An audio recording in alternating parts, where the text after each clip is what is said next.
Hello to all traders and welcome back. Bitcoin is sitting above the 80,500 this morning, fresh 2026 highs. This is the level that we've been watching for months, the bottom of wave three from the, well, October decline. If price holds and pushes through the 38.2 Fibonacci, which is at 85,400, let's call it, and then the 50 at 93,200, the entire bear thesis gets buried. Let's not also forget that we have to typically just keep an eye on the moving averages as well. And between now and the 38.2 Fibo, what sits is a huge 200 Fibonacci, 200 SMA at around the 83,500, which is of course a critical zone that we are entering and could be really um, giving us a lot of insights in the next few weeks on whether the bottom is in. And this is the beginning of the bull run. Quick context, of course, on why Bitcoin is up while stocks are down. Yesterday, the UAE intercepted missiles fired from Iran, the first activation of their alert system since the ceasefire. All jumped 5-6%, but down, of course, and the S&P and Nasdaq fell.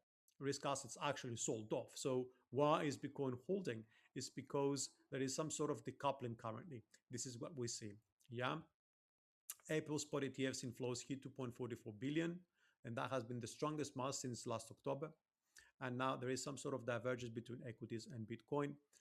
Since the war also started, has been building for weeks, to be honest, because with oil rising, inflation concerns rebuilding, and the Fed openly debating whether the next move is a hike, Bitcoin is actually to start acting like a hedge. Let's not forget that Iran was like demanding payments in Bitcoin a while ago, right? Now let's look at the chart. 8,500 is our level. Is this going to lead to a drop? Or, uh, well, actually, even if it does, um, or is that drop going to be like contained down to 75K or so?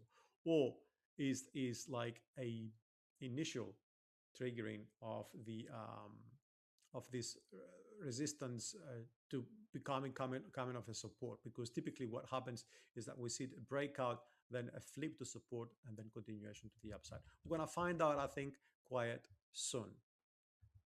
Now, let's not forget what we have been talking about. We've been talking about a flat pattern in Elliott wave terms, which means after these 5 waves, this is potentially like a bottom at 60K or so, right?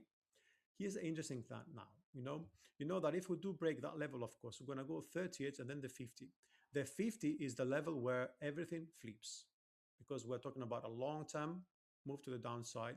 The 50 Fibo would literally mean that in the longer term, sentiment is changing to bullish. The RSI now on the daily looks like it's flattening, okay, but it's not. It's like at previous peaks. So this is good. So if we break higher, that could still see the RSI moving into overbought and perhaps even higher territories in the towards 75 and 80. Because for now, it is kind of flat, but with this divergence kind of dying off, yeah, because we are flat, yeah, it could actually mean that eventually we might get a breakout. So that's one thing to remember, right? In the longer term, we want the 50 to flip. This is supposedly a wave 5 of a flat, and supposedly, again, this is an initial leg to the upside. Although it may look corrective for some, even for those who follow Elliott waves, I want to remind you something. I want to remind you that a lot of the bottoms actually have really transpired into a price action like this that looks more corrective than impulsive. But if we do it now on the 4-hour chart, you might just be surprised of what we are actually looking. And essentially, what we are looking potentially, right, is a leading diagonal. Now, leading diagonals are the strongest signals for reversals like this of this type, because what they essentially mean is that we're likely going to see an extended wave 3, okay? Because this is what typically means. A leading diagonal, it's actually signaling an extended third wave, which means essentially the third wave could be at the 200 or the 261.8 even, okay, and not just the typical 1618, which means in the longer term, we might be looking at above 100K, okay, at the 261. So this suggests like that internally, this is a third wave. We could be looking, perhaps if this finished here, an internal wave three. We are just like stopped. Actually, I will do this in a higher degree. Yeah. What I mean is that internally, we're looking at an extended third wave. Okay. So there is a lot of potential for further legs for this potential move, right? And then what this means essentially is that we do have another leg starting off just now. That will be just like the first wave, and then we're going to see another one. So you see, and this is the point of learning about earlier waves.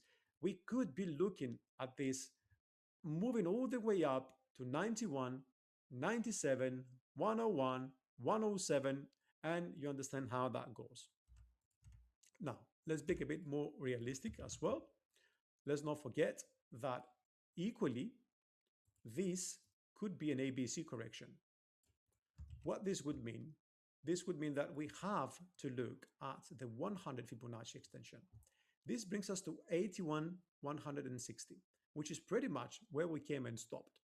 And this is exactly why this particular zone becomes so much more important, because the moment we break above the 100%, we're going to start looking at the 1272 and the 1382, which bring us at, look at this cluster, at 85,500 and then 87,35. So this territory and the following weeks becoming very important.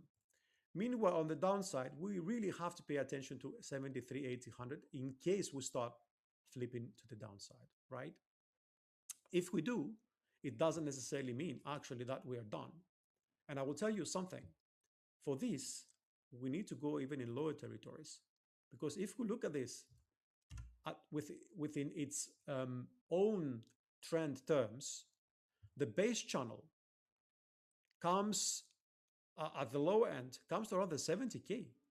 So if we remain above the 70K or within this channel, this move from the 60K plus, it's still biased to the upside. And this is important. So the scenarios, of course, bullish will hold above the 80K, let's say it, short-term bullish, and break towards the 85.50, which is a very strong cluster. We need, of course, a daily close above the 80.50 now. This is particular support. For 3 consecutive days, that would even verify or confirm the breakout further, if that makes sense. The invalidation, as I said below, okay, we've got one invalidation 78, second one at the 75, then you've got the 73.70, and then you go down at the 70K pretty much, right? Which gives the setup significant room. The risk to reward here, of course, is also attractive in the medium to longer term, precisely because the stop is far, but the actual sort of take profit is also further. Okay. Bearish. If we see a rejection here, we lose 76, 73.80, and then we move lower towards the 70K. Okay. Then we have an entire probably corrective interpretation, and the risk of breaking lower is going to increase. The bearish opportunity has more confirmation needed before it's worth taking. But if the 70K literally breaks, the move can be sharp, because we'll be looking for we'll be looking actually for impulsive moves already if we're going to get down to 70.